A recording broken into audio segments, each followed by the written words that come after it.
Klassile paroolide määramine. Õpetaja ja kooli administraator saavad paroole määrata tervele oma kooliklassile. Valime haldus, klassi paroolid.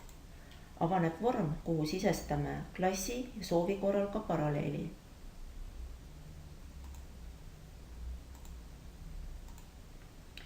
Vajutades nupule Otsi, otsib süsteem sisestatud klassi järgi antud õppeasutusest õpilasi.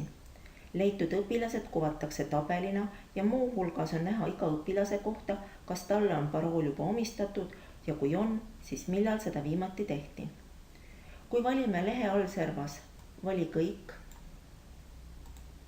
siis tähistatakse kõik loetelus olevad õpilased linnukesega. Nupp tühista valik võtab kõigilt loetelus olevatelt õpilastelt linnukese.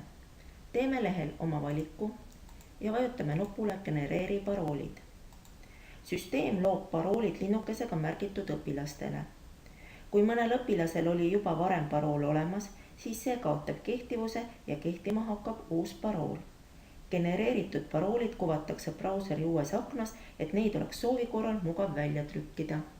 Õpilaste nimekirja lehel parooli omistamise olek automaatselt ei muutu, kuigi õpilastele on paroolid juba loodud.